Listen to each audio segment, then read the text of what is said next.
Hi, my name is Missy Wetch. I am a clinical coordinator at St. Alexius Medical Center in Bismarck, North Dakota, on the telemetry unit. And as the clinical coordinator, I'm responsible for doing the hiring, time cards, making sure folks get paid. I deal with any kind of patient issues. If patients or families are having concerns or questions, I deal with those. Try to be as supportive as I can to the staff and make sure that they have what they need. We've implemented our daily huddles, and so generally myself or my partner lead those huddles along with our team leaders during the day shift and on the evening shift. And welcome to today's huddle. Thanks everybody for coming. Our reflection today is about kindness, and our quote is from Henry James. 3 things in human life are important. The first is to be kind, the second is to be kind, the third is to be kind. Doctors pledge to first do no harm. We can go one step further. First, we will all be kind. Let us approach every situation looking for ways to be kind to others. Even if our kindness isn't returned, we will be better for setting an example and living up to our principles. All right, safety cross. Does anybody know of any safety issues, events since the last huddle? I don't have any event reports since then, but I do want to share one from yesterday. Is there anything that you guys have before? The event from yesterday was there was some daily weights ordered on a patient and they were not done. So we just need to make sure that we're double checking those orders. Why don't you guys come in a little bit so I don't feel like I have to yelling. There was daily weights that were ordered, they weren't done, so just make sure that you're checking your orders, frequently and thinking, like, this patient was a dialysis patient, so that should be kind of an obvious one if you're going to want to do daily weights on those patients. So, anything else that you're aware of? Well, I guess this could be kind of be a near miss. 25 was left in the bathroom by herself, and she's confused, and Definitely a near miss. That was today. Absolutely.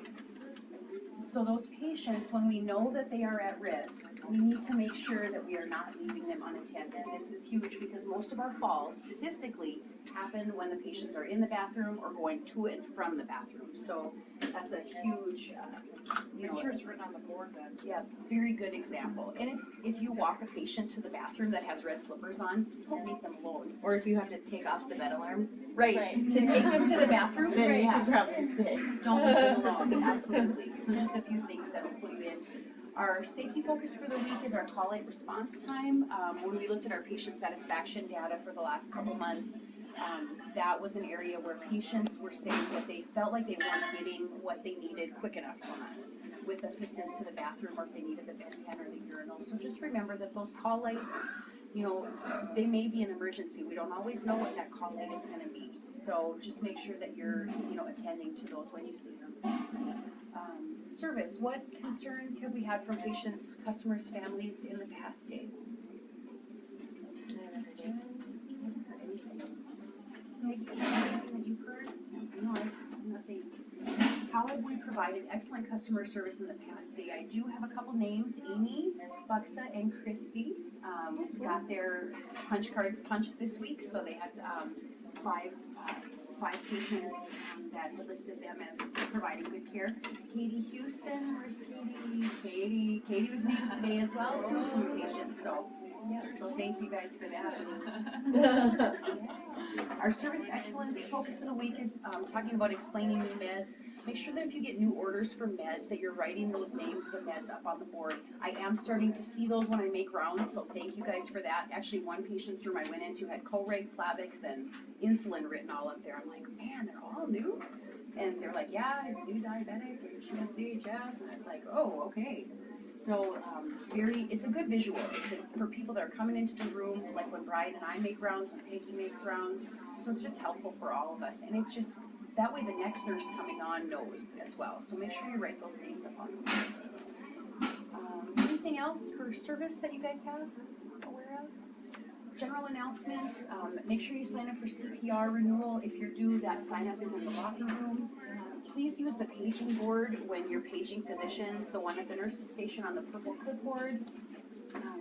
We had a few instances, you've come through earlier this week where, yeah, you're That's okay. Where we had physicians that were calling, and of course nobody knows who's, paging them, so please use that board. Effective immediately, code blue charting is going back on paper until we can kind of optimize Epic and make sure that Navigator works and provide some education to the TLs, so just make sure that you guys are aware of that. Update the rationale for the yellow-red safety monitoring.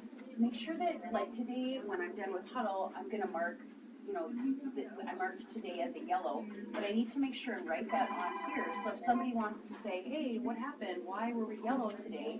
And especially for the Huddle tonight, that they can say, oh, a patient was left unattended in the bathroom. That's why we were yellow. That's why it was a near miss. So make sure that we're writing that up there. We're going to have a mandatory nurse assistant meeting on November 19th at 3:30. If any of the aides have scheduling conflicts, you need to talk to Brian or I as soon as possible.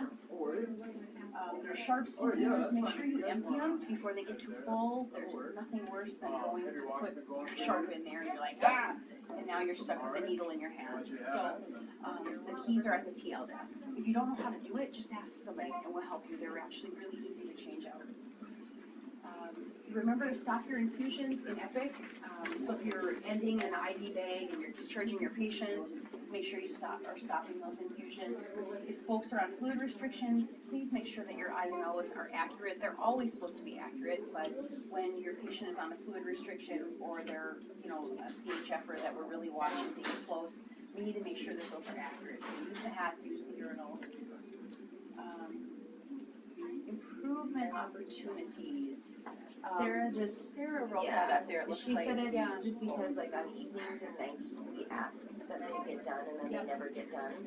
And so she was kind of suggesting like, do we assign a date? Do we like have them like rotate for like months?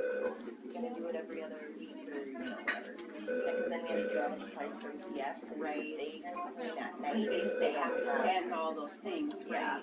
So actually, that's on my agenda for the meeting, to talk, for the NA meeting to talk about, because we're gonna review the roles and responsibilities for each shift, days, evenings, nights. Okay. So that's on my list to say, when are we gonna do it? Are we gonna do it on days? We're gonna do it on evenings, nights, and days of the week, that kind of thing. So, I think we should have a plan to be able to address that. Okay. I just put a new, anything else, improvement opportunities that you guys have?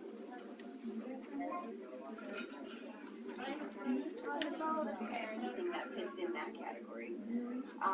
I just posted a new patient safety alert. These are our stat monitors, and the company Medtronic has just issued a safety alert because some of these displays are inaccurate. So like one of the little segments, if it doesn't show, like this looks like it could be a 90% sat or it could be 97 depending on how you read it.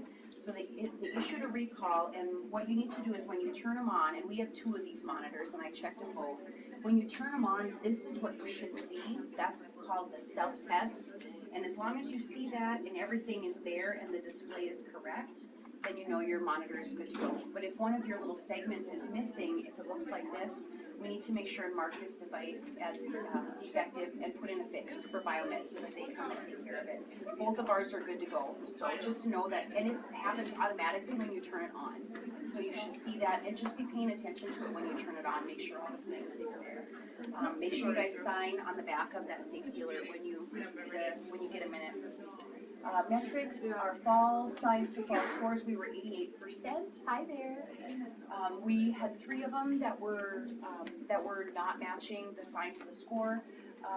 And when I had spoken with the nurses and when I kind of looked at which patients they were, because there was 3 of the patients, one of them was just, they forgot to change the score, and the other one had a change in kind of the patient's acuity, and the other one still shows up in like our pending transfer. So just to make sure that you guys are being aware of those fall signs, make sure that they match. Our completed influenza assessments, we were 100%. I should put that up there for today again. They got us our sheet kind of late. And our daily equipment inventory, remember that we do this in the evening, so it always looks like we're kind of a day behind. So we're always reporting on the day huddle from the previous evening's count. So last evening, they were 100%. All pieces of our equipment were here, so we were 6 of 6. So the aide will do that again tonight, Friday night, and then they'll write that up here. So it's not that it was missed, but it's just that we do it in the evening, so. Anything else that you guys have? I just wanted, for wins and celebrations, I just wanted to share, one thing that I think is really cool. You know, Peggy sends out her email every Friday generally about all the people's names and all the good things and the comments that she's heard from the week. And I always forward that to Carol and Roseanne generally forwards it to Kurt. And sometimes he responds back, and sometimes he says just thanks, thanks for the info. And I just wanted to let you know what he had sent back to us this week. And he said, wonderful to read the comments from our patients about the care they received at St. Alexis. You made my day with the positive comments. So I just wanted you guys to know that, because I thought that was kind of neat. Because I'm sure he hears all of the bad, yucky stuff and doesn't really hear the good stuff. So it's kind of nice to be reminded that there's a lot more of the good stuff than the bad stuff. So anything else? Wins? Celebrations? I think that's all I got. Thanks, guys. Thank you. Good afternoon. Tips I would give you for your huddle as you're starting out is to be flexible. Be flexible with your times. Listen to your staff about when is the best time to implement the huddles. We looked at a lot of different times of the day and the night. It's important to get buy-in from the staff to make sure that they feel ownership towards the huddle. That way it's going to be that much more successful. We used staff nurses that were on the team to kind of develop the huddle and how we were going to roll that out to the staff. And so they felt very much a part of what we were doing. The initial group of huddle leaders included myself and my partner as the clinical coordinators, but also a key group of staff nurses that were interested and were excited to want to make a change like this. So I would listen to those folks and listen to their input. Also, don't be afraid to make a mistake. If you miss something, it's okay. There is the template, to go through it, and it's very much a step fashion. You do step 1, 2, 3, 4, 5. But if you miss something and it's important, don't be afraid to say, oh, I need to go back to this, and that's okay. And know that you'll get better at it. It's hard when you're first starting out. It feels very intimidating depending on how comfortable you are speaking in front of people. But just know that you get more comfortable with it, it gets easier, and you commit it to memory and you can just do it. So it will get easier for you. Thank you.